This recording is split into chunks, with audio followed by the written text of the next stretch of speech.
Hello, welcome to NFL Fantasy Football Draft. I'm Jake Kelly, here with my partners Isaac and Jack. And today we're going to be talking about quarterback fantasy football picks for all you viewers out there that are watching this. So, Isaac, what do you suggest for fantasy football quarterback picks? Everyone out there watching this, I think you should draft Derek Carr or Kirk Cousins, and then later draft Tom Brady to come in week 5. And then once Tom Brady's your starter, starting week 5, you can find someone off the waiver wire to fill in when you need to on a bye week or if there's a really tough matchup.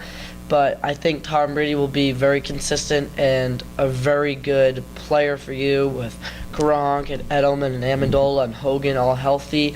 I think, and Martellus Bennett now this year, I think he'll be great, but he won't come back till week 5. So in the meantime, I recommend drafting Derek Carr or Kirk Cousins. Derek Carr was the number 13 quarterback last year in fantasy, and I just think he's going to be another solid starter this year. He starts off the season better than he ends it. And Kirk Cousins, I think, is also a very good replacement for 4 weeks because he is very good trade bait after, and he has very good matchups along with Carr. Interesting, Isaac. What about you, Jack? I like Cam Newton if he passes like he did and runs like he did last year, bringing the Carolina Panthers on a huge season. But then them, except for them losing the Super Bowl to the Broncos, I really like Cam Newton. I think running will help, and I also think the way he passes and the offense he has, he'll do really good, as well as Tom Brady. Even though he's missing the first 4 weeks, he has Gronk and Edelman, and I think with his passing, he's one of the best quarterbacks of all time, and I don't think he's slowing down yet. So I think with Gronk and stuff plus his passing ability, I think he could really do good, as well as Carson Palmer. I think he's quite underrated, and I think with the Cardinals he could do pretty good, and I think his passing is good. How about you, Jake? It's kind of a tough decision, obviously, of course, for the AFC because the Broncos, well, obviously Peyton Manning retired and Brock Osweiler is now on the Texans. So the Broncos, quarterback-wise, are kind of screwed for next year. So I don't know what's going up with the Broncos.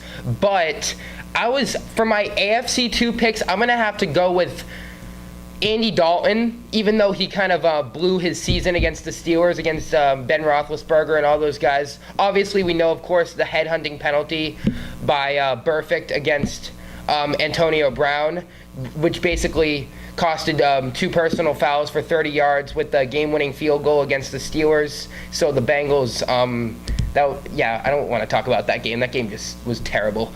But also, my other pick, well, obviously Tom Brady's going to be coming back for week 5, so I think he's going to be playing very well to his ability like he always does.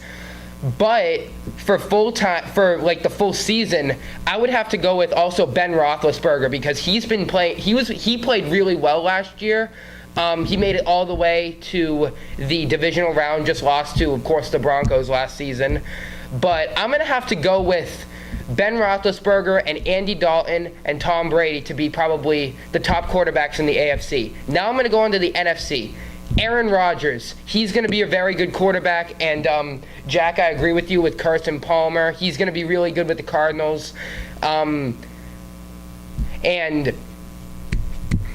I'm predicting Aaron Rodgers is going to go all the way along with Russell Wilson. He's playing really good with the Seahawks, so I wouldn't be surprised to see the Seahawks and the Packers in the NFC Championship.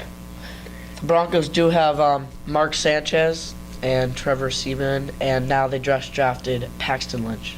Dude, Mark Sanchez is not going to do good. He's famous for the butt fumble. I mean, what the heck? He's not going to be anything special for the Broncos, I can tell you that. He can still throw the ball to Demaryius Thomas and Emmanuel Sanders. Yeah, he can do that, but he could also run it to other guys. His old lineman's butt. I mean, that was only once. Yeah, I mean, I know, but he's nothing special. But okay, that's pretty much it. So that's it. We're gonna wrap it up. So tune in tomorrow for the second episode of Fantasy Football Quarterback Picks, and that's it.